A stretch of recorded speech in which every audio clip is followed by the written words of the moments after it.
Many governments assess so-called sin taxes on items such as alcohol and tobacco. Do these taxes represent good public policy? A recent panel discussion tackled that topic. The event was co-hosted by the John Locke Foundation, Western Carolina University's Center for the Study of Free Enterprise, and the Federalist Society. We're interviewing panelists to get their take.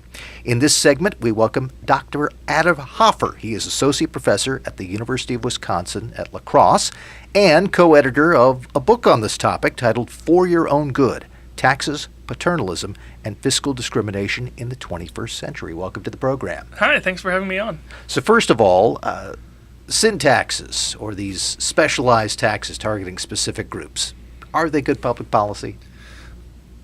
When we look at sin taxes as a whole, they do not represent good public policy. Sin taxes are remarkably effective at doing one thing, and that is raising revenue. However, one of the things that we try to emphasize in the book is to remind our readers that government tax revenue comes from the pockets of the consumers that are buying the goods and the stores that are selling the goods. So what sin taxes do well, raise revenue, we can't count as a very good thing because it's money that's coming from the pockets of our taxpayers, our friends, and our families. And the idea that I think is expressed at some point in this book as well is that sometimes you aren't really taxing those you think you are taxing. Yeah, so that's exactly the case. So oftentimes we think that the goal of this tax is to get heavy people to stop drinking soda, for example. We've seen an increase in the number of soda taxes that are being put in place across the country. But remember that a lot of people drink soda, right? It's not only those that might need to lose weight. It's a lot of people, right? So these taxes are really blunt policy tools that don't do a very good job of accomplishing the stated outcome. Right? If we think about if we think that obesity is a real public health issue and needs to be addressed, sin taxes are a really poor tool to try to address that goal. And why is that? You mentioned that it's blunt, but it also doesn't really address the real goal. Right. And so we know that if we make something more expensive, people are going to buy less of it. Right. So when we put a tax on soda, people will buy less soda. But that does not guarantee that they're going to, say, consume fewer calories or exercise more. And in fact, when we look at the research on the topic, we have zero empirical evidence that caloric consumption falls when we put a soda tax in place. Now, why does that happen? Well, we know that consumers are going to change their behavior. Well, some consumers are going to change their behavior, but for those who do change their behavior, it's difficult to predict what they are going to switch to. So, for example, we do have strong empirical evidence that suggests if we place a tax on soda and soda becomes more expensive, adults consume more alcohol. When it comes to children, we have evidence that if we have a soda ban in schools, for example, children consume whole-fat chocolate milk more. And so on net, when it comes to total caloric consumption, we don't see any effect of soda taxes.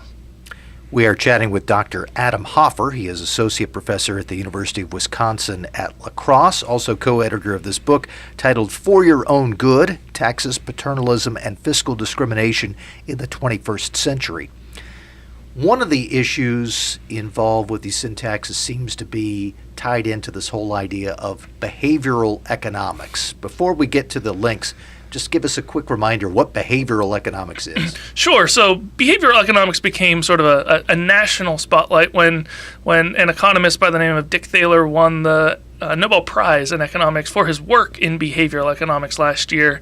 And he focused specifically on these things called nudges, which can be tools to try to affect behavior, but importantly, as Dr. Thaler summarizes, nudges can change behavior, but they still leave options intact, the exact same options as before the nudge, for consumers to make their choices. So how do the sin taxes fit in with this whole idea? Right. So the great idea behind nudges is that we can get better outcomes without affecting choices that consumers have. Right. So perhaps the best example of this is a default system where people opt into retirement savings accounts that their employers may match, let's say, but they still have the option of opting out of that account. And so the choices are still the same, but it just becomes a little easier for people to save for retirement. Well, this same idea has been corrupted by some policymakers who are trying to take a little heavier-handed approach at forcing consumers to, let's say, eat healthier or, make decisions that are more considered, publicly correct or more in line with whatever the politician wants people to do with their life.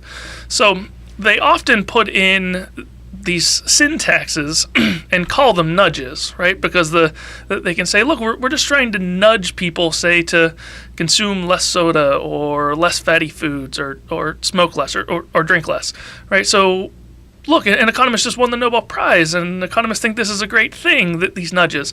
Well, the sin taxes are not nudges. And so one of the things we try to do in this book is put a hard stop to that line of thinking.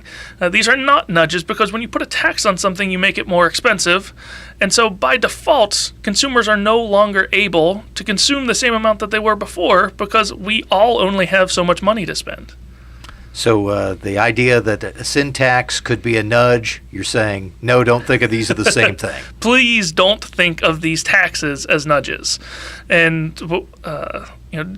different reporters and journalists have followed up with Dr. Thaler and Dr. Sunstein, who wrote this book, and they explicitly say, please don't think of taxes or outright bans on products as nudges, because nudges keep the choice, what they call choice architecture. They keep the ability for consumers to make these choices intact, but perhaps maybe putting fruit at eye level and chips down at your feet.